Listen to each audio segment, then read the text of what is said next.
My name is Claire Donovan, and I'm 28 years old. I never imagined that on the eve of the happiest day of my life, I'd be made to feel like an outsider by the very people who were supposed to celebrate with me. Growing up, I always knew I was different in my family. It wasn't anything obvious, at least not to outsiders. To the world, we looked like a close, happy clan. Big Thanksgiving dinners, summer barbecues, matching pajamas on Christmas morning. But behind the photos, behind the forced smiles, there were fractures. My sister Emily was the golden child. My brother Matthew, the troublemaker turned redeemed hero. And me? I was the one who worked quietly, achieved silently, and was rarely recognized. I always thought they just overlooked me, not that they doubted I belonged to them at all. But my cousin Hannah, she had a way of putting words to the cruelty that others only implied. Hannah was 30, just 2 years older than me, and ever since we were little, she'd made it her mission to remind me of where I supposedly fell short. She was glamorous in her own way, always dressed to impress, always talking about her next big trip or promotion, always with a sneer ready for me. I didn't drive the nicest car, I didn't flaunt my accomplishments, and I didn't try to keep up with her materialistic lifestyle. She saw that as weakness. At the rehearsal dinner, held in a cozy restaurant my fiancé Mark and I had chosen, I was glowing despite the nerves. My ivory dress wasn't the actual wedding gown, of course, but something simple and elegant. My parents had arrived late, distracted as always, chatting with Hannah and her parents instead of sitting with me. I told myself it was fine. Tomorrow, I'd be walking down the aisle, and none of this would matter. But then it happened. The room was buzzing with conversation. Glasses clinked. Someone made a toast.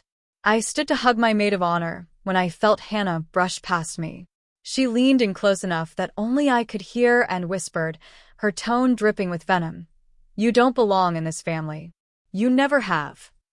My chest went tight. The words replayed in my head, over and over, until I felt dizzy. I froze, gripping the edge of the table, so I wouldn't collapse. Mark noticed immediately and wrapped an arm around my waist, asking quietly, "Claire, are you okay?" I forced a smile, nodded, and whispered back, "I'm fine." But I wasn't fine. Inside, something shattered. For years, I had felt the subtle digs. The way my mother always compared me to Emily. The way my father dismissed my accomplishments as cute little things. The way Hannah's words at family gatherings stung but were brushed aside as just jokes. But this, on the night before my wedding, it was no longer just a passing cruelty. It was a declaration. I excused myself to the bathroom, locking the door behind me. My reflection stared back at me, pale and shaken. Tears pricked at the corners of my eyes, but I refused to let them fall. Not here. Not tonight. Not when tomorrow I'd be standing in front of everyone, vowing my love to Mark. But even as I whispered to myself, "You're strong.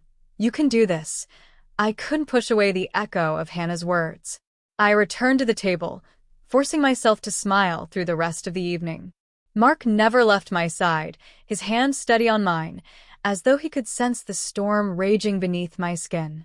But I could also feel the eyes of my parents across the room, watching me, not with concern, but with something else. Guilt? Discomfort? It was hard to tell. When the night finally ended, and we drove home, Mark turned to me gently.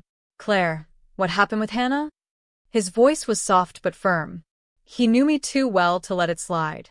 I hesitated, biting my lip. Part of me wanted to brush it off, to avoid drama the night before my wedding. But another part of me, the part that had been silenced for years, wanted to scream it out loud. Finally, I whispered. She told me, "I don't belong in this family." Mark's grip on the steering wheel tightened, his jaw clenching. "What? Are you kidding me? After everything you've done for them? After how hard you've tried to fit in?"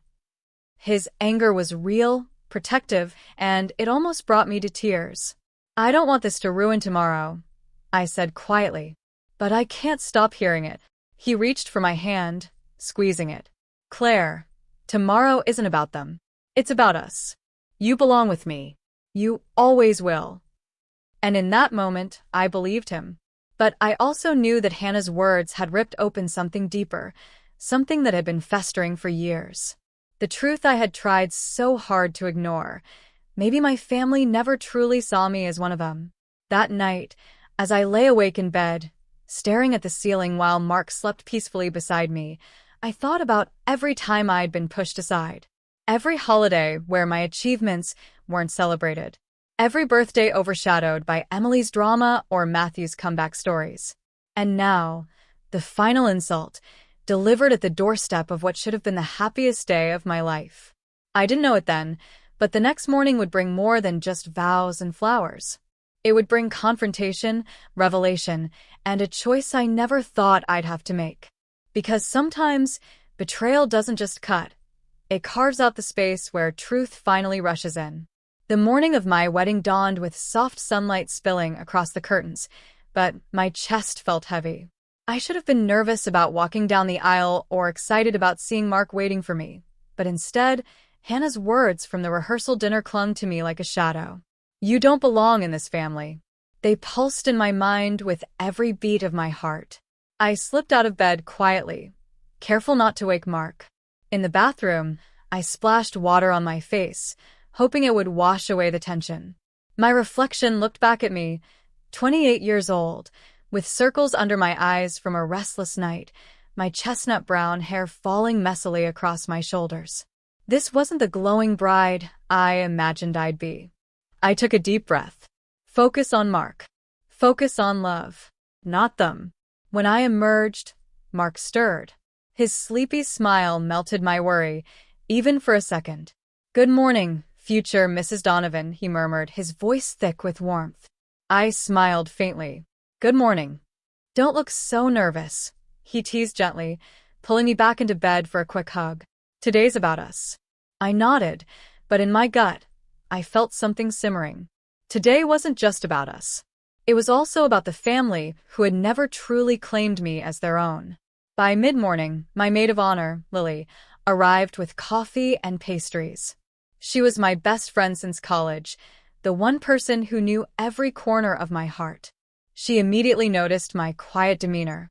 "Claire," she said, setting down the pastries. "You're pale." "Talk to me." "What's wrong?" I hesitated, but then the truth spilled out.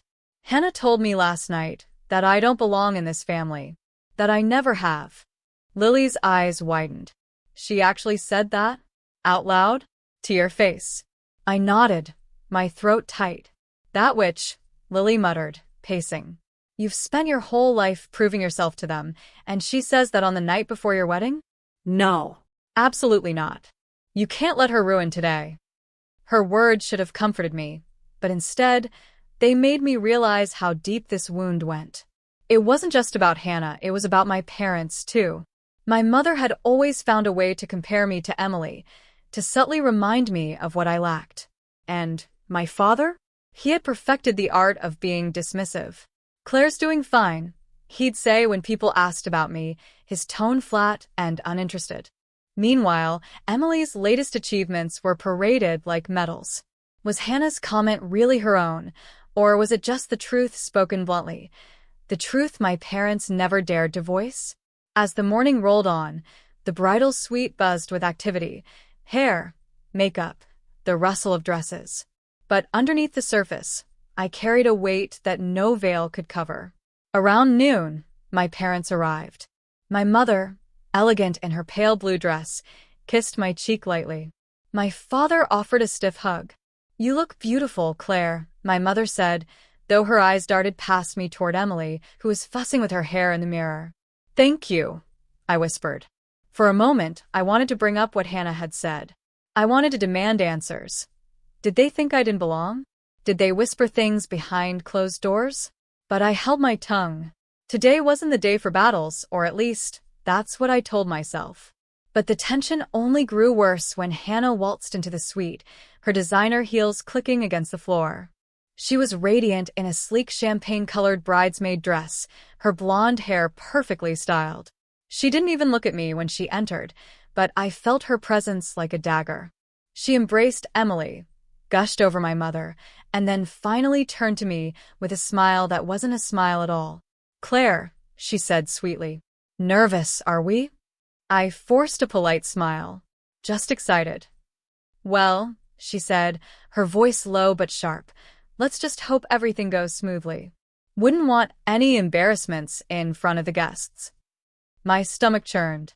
Lily, standing nearby, shot her a glare that could kill. But I said nothing. Not yet. The hours slipped away in a haze of forced laughter and strained conversations. Finally, it was time to head to the church. The ride there was silent for me, though everyone else chatted in the limousine.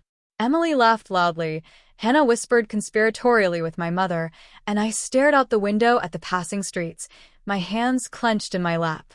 When we arrived, guests were already beginning to fill the pews. Mark's family greeted me with warmth, hugging me, telling me how happy they were. It was such a stark contrast to the coldness from my own blood. Their love wrapped around me like a shield, but it couldn't completely block the ache inside. Then came the moment I dreaded. As we gathered before the ceremony began, Hannah leaned close again, her lips brushing my ear. Enjoy the spotlight while you can, Claire. You may be marrying into his family, but you'll never really belong to this one. You're just a guest in their world.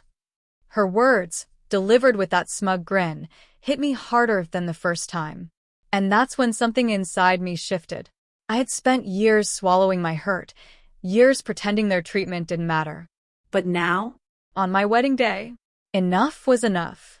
I didn't know exactly what I would do, but I knew this. I would no longer stay silent. And the next morning, the entire family would realize just how much strength I had been hiding. The church bells tolled softly as guests found their seats, the air thick with the scent of roses and lilies. It should have been a day where every detail felt magical, but as I stood behind the heavy wooden doors waiting for the ceremony to begin, my heart pounded, not with joy, but with unease. Hannah's words echoed in my mind like poison. You'll never belong. The bridesmaids flitted around, fixing their dresses, whispering, adjusting bouquets. My maid of honor, Lily, squeezed my hand firmly. Claire, listen to me, she whispered, her voice urgent but steady. Block her out. This is your day, not hers. Do not let her steal it from you. I nodded, forcing a shaky smile. I wanted to believe her. Then the doors creaked open, and the music swelled. One by one, the bridal party walked down the aisle. Emily went first, smiling brightly at the guests as if she were the star of the show. Hannah followed, her head held high, her smirk never fading. When she passed the first row, she caught my eyes for the briefest second and mouthed, "Not yours." My chest tightened. Rage and hurt tangled inside me, but I pressed it down. Not now. Not yet. Finally, it was my turn. My father extended his arm, stiff as ever. Ready? He asked, his voice flat. Yes, I whispered, though I wasn't sure if it was true.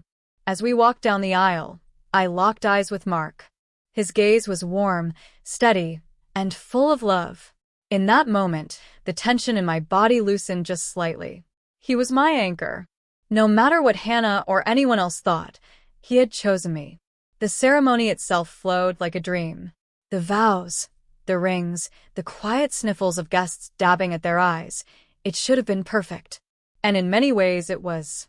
But even as I spoke the words that bound me to Mark, I felt the eyes of my family heavy on me, as if they were measuring me against some invisible standard I could never reach. When the minister finally declared us husband and wife, the applause rang out, and Mark kissed me. For a brief, fleeting moment, I felt weightless. But the reception was where everything began to unravel. The ballroom glowed with golden chandeliers, tables dressed in white linens, centerpieces bursting with flowers. Guests clinked glasses, laughter bubbled through the air, and the band struck up a lively tune. Mark and I twirled through our first dance, and for a while I let myself forget. But Hannah didn't let me. As I mingled with guests, thanking them for coming, I noticed her leaning in close to a group of Mark's relatives, her voice just loud enough to carry.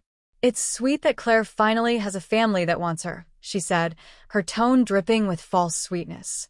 She never really fit in with ours, but she tries, bless her heart. Heat surged in my cheeks.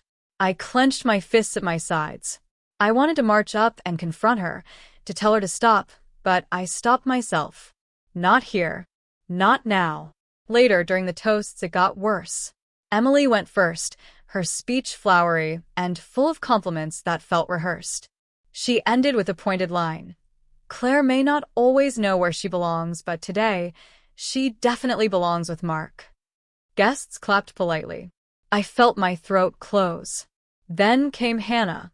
She stood, holding her champagne flute, her smile wolfish. Weddings are about family, aren't they? And family is about knowing your place. She paused, her eyes locking on me as she continued. Claire's always been different. But today, we're here to celebrate her finding her match. Because sometimes, when you don't belong in one place, you find somewhere else to call home. Laughter rippled uncomfortably through the room. My stomach dropped. My hands trembled around my napkin. I glanced at my parents. My mother's lips were pursed, her eyes carefully avoiding mine. My father sipped his drink, his face unreadable. No one stopped Hannah. No one defended me. But then something shifted. Mark stood abruptly, his voice cutting through the tension. I think what Hannah meant to say, he began, his tone icy, is that Claire has always belonged with the people who see her worth.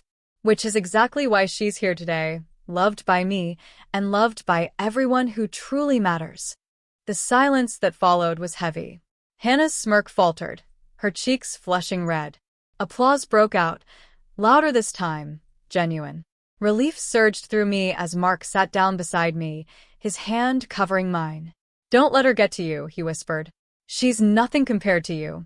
But even as gratitude filled my chest, something else brewed inside me. This wasn't just about Hannah anymore. This was about my family silence, about the way they had allowed these digs to fester for years. After dinner, as the music played and guests danced, I slipped away to the bathroom, needing air, needing space. I locked the door behind me, gripping the edge of the sink. My reflection stared back at me, eyes glossy, with unshed tears. How much longer can I do this? How much longer can I pretend their cruelty doesn't matter? A soft knock startled me. Lily's voice called through the door. Claire, it's me. Let me in. I opened the door, and she stepped inside, her face full of concern. She's pushing you too far. I saw your parents' faces. They know what she's doing, and they let her. You can't stay quiet forever. I don't want to ruin tonight, I whispered. Claire, she said firmly, gripping my shoulders. Sometimes the only way to stop being treated like you don't belong is to stand up and prove that you do. Loudly. Her words sank into me like steel. When I returned to the ballroom, I saw Hannah across the room, laughing with Emily. My parents sat nearby, ignoring me. And for the first time, I didn't feel like the outsider. I felt like the one carrying a truth too big to hide anymore. I didn't know exactly how or when, but I knew this. Tomorrow morning, when the family gathered for brunch, I would no longer hold my tongue. Because Hannah's cruelty had awakened something in me I didn't even know I had. The determination to finally claim my place, whether they liked it or not. The morning after my wedding, the house was buzzing with activity. Guests had stayed overnight at the hotel, and now everyone was gathering for a farewell brunch. The smell of bacon, coffee, and waffles drifted through the air, but it did nothing to calm the storm building inside me. I stood in front of the mirror in my hotel room, brushing out my chestnut brown hair. My eyes were tired, ringed with the faintest trace of dark circles from the restless night before. Mark kissed the top of my head as he slipped on his jacket. You ready for this? He asked softly. I met his gaze in the mirror. No. But I can't stay silent anymore. He nodded, his hand resting on my shoulder. Whatever you say, I've got your back. We walked into the dining hall together, and the chatter quieted for a brief moment as heads turned toward us.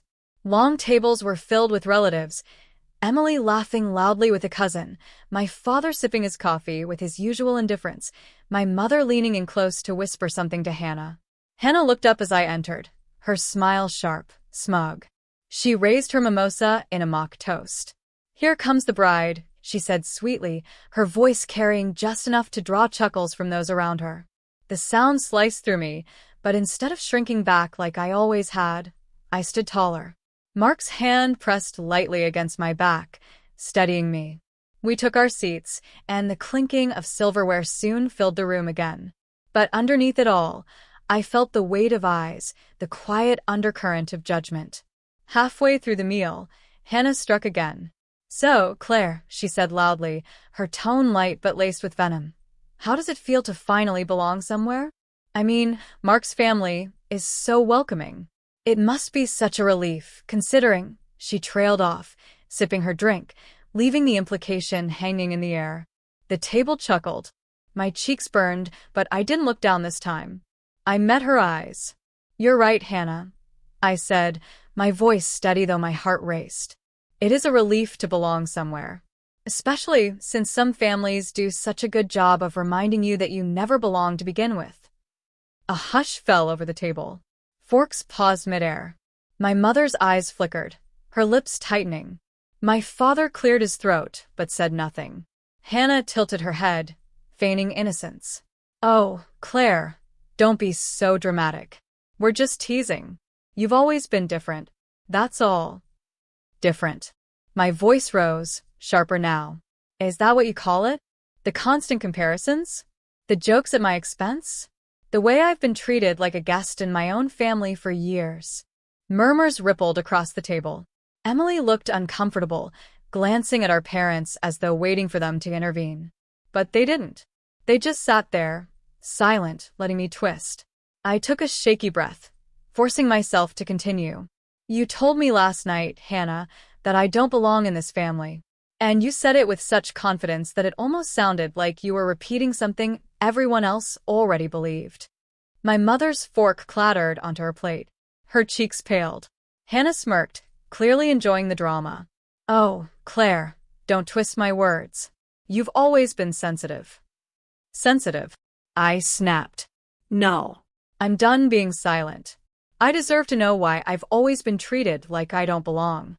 And if you all think I'm too different to be part of this family, then say it. Out loud. Right here." The silence was deafening. Finally, my mother spoke, her voice low and trembling. "Claire, this isn't the time." "No, Mom," I said firmly. "This is exactly the time. Because yesterday Hannah humiliated me in front of everyone, and you said nothing. You've let her and others belittle me my whole life. So tell me the truth. Why have I always been the outsider?" My mother's face went ashen. My father's jaw tightened, his eyes fixed on the table. Emily shifted uncomfortably in her seat. Hannah, sensing the tension, leaned back in her chair, sipping her drink with satisfaction. "Maybe," she said slowly, "it's because you're not really one of us."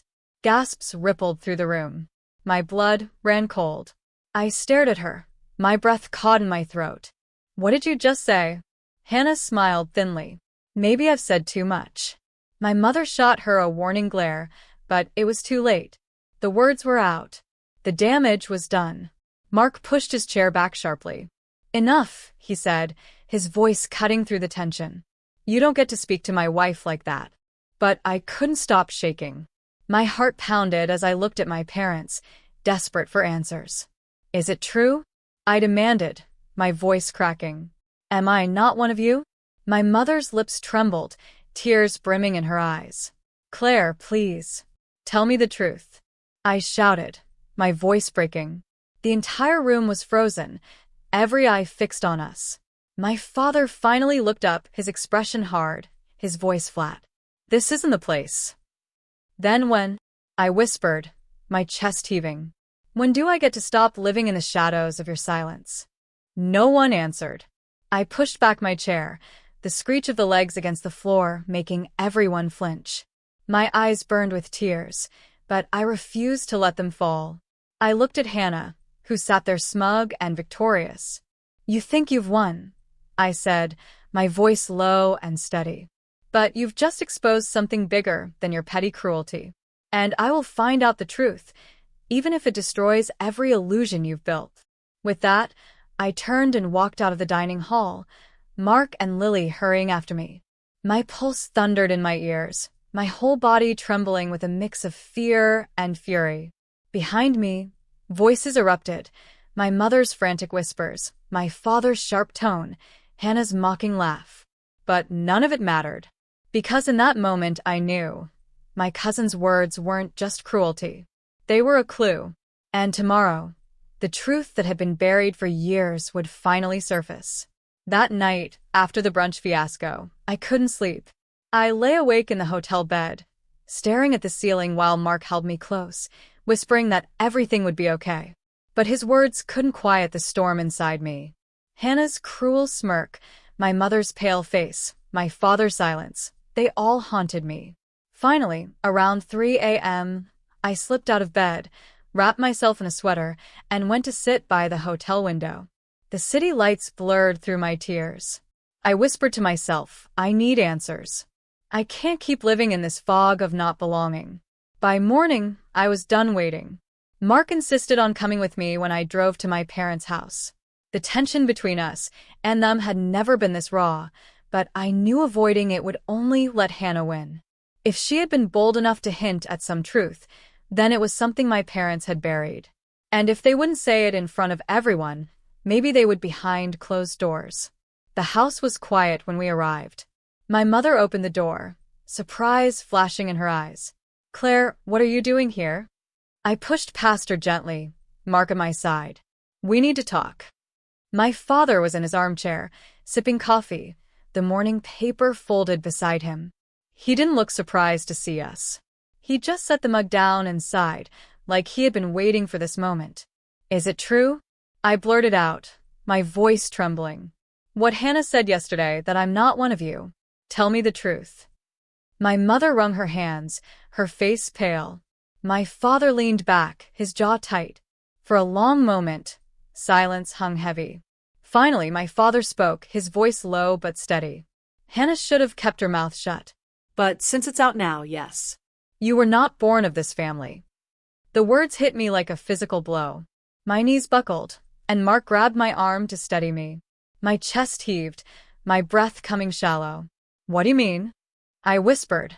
My mother finally spoke, tears spilling down her cheeks. Claire, you were adopted. We brought you home when you were just 3 months old. You've always been ours, but we never told you. We thought it was best to keep it private, to protect you. But Hannah overheard us talking years ago, and she's used it against you ever since. Adopted. The word echoed in my mind, sharp and alien.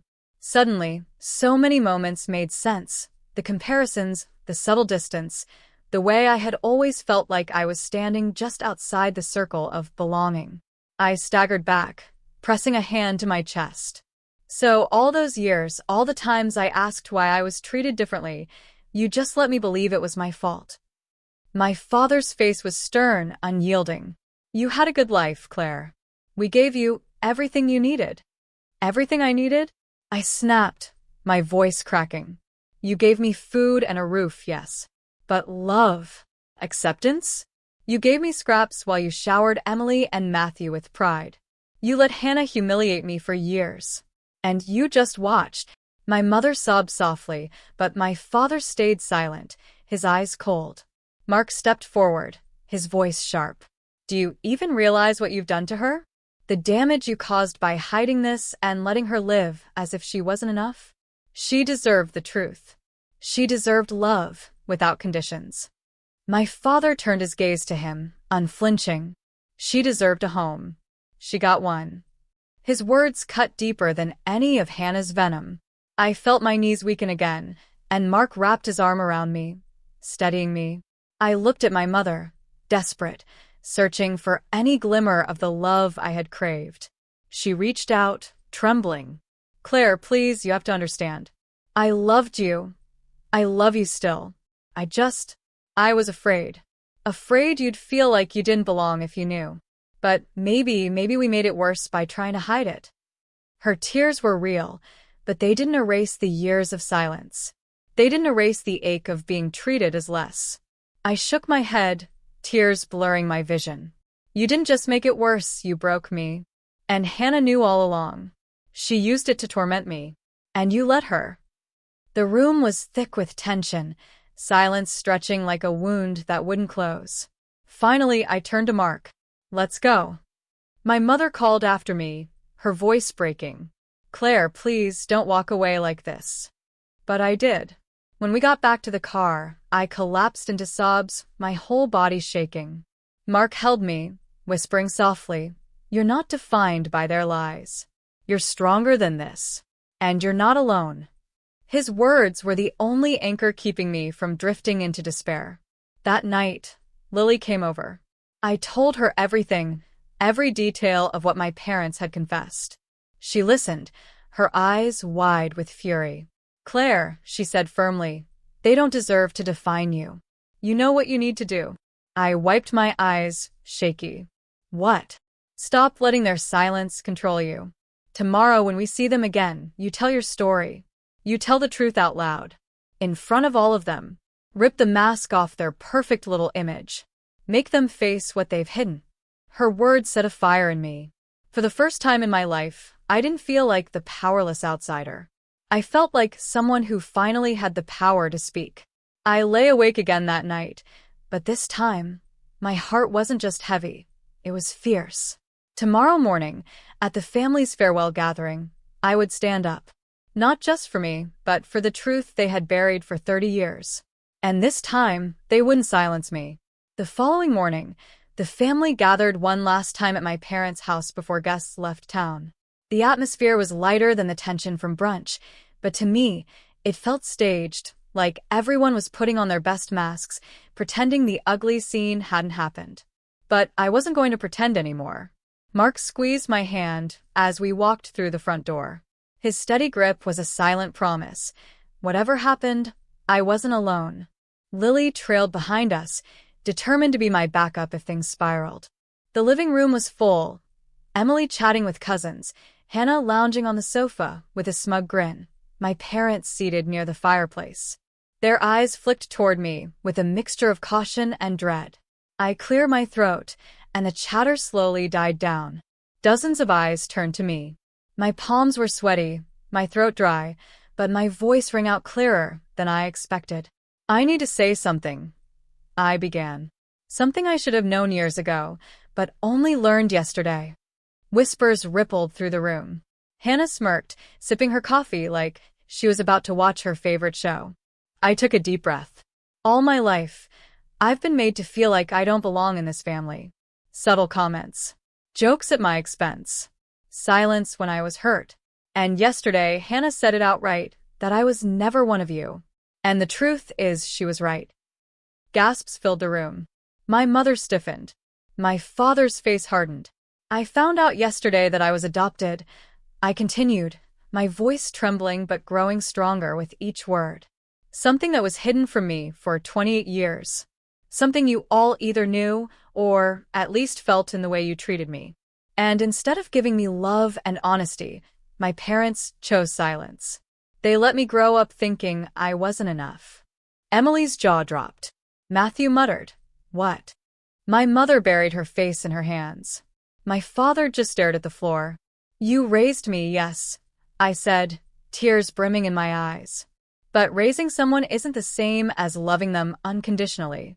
Because if it were, Hannah wouldn't have had the ammunition to torment me all these years. She wouldn't have known a truth I didn't." Hannah leaned back, smirking. "Oh, don't make me the villain, Claire. Everyone has secrets.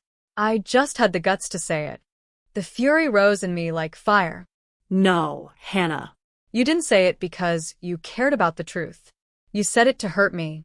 And you succeeded, because you knew my parents' silence had already done half the work." The room was dead silent, every word hanging heavy in the air. Mark stood beside me, his voice sharp. "This woman is the strongest person I know. And the fact that she's been made to question her worth by the very people who should have protected her? That's unforgivable." Some cousins nodded quietly, their faces troubled. Emily looked between our parents, horror dawning on her face. "Is it true?" she whispered. "Is Claire really adopted?" My mother's sobs were answer enough. My father finally looked up, his expression hard. "Yes," he said flatly. "She is. But it doesn't change the fact that she was raised as part of this family." "Raised as part of this family?" I echoed, my voice breaking. "Is that what you call it? Ignoring me?" Comparing me to Emily? Letting Hannah tear me apart while you sat in silence? If that's your version of family, then you're right. I don't belong here. And I never will. The words spilled out, raw and final. My mother reached for me, tears streaking her cheeks. Claire, please. We made mistakes, but you're still my daughter. No, I said firmly, stepping back. It was your secret. I was your project. But I was never your daughter the way Emily and Matthew were. And I see that now. The room was thick with silence. Hannah looked triumphant, but even her smirk faltered as she realized the weight of what I had just done.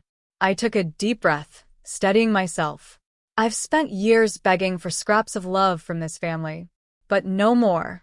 I have a husband who loves me, friends who support me, and a future that doesn't include bending myself to fit into a place I was never wanted. From now on, I define my own worth. Not you. Not Hannah. Not anyone. For the first time in years, I felt lighter.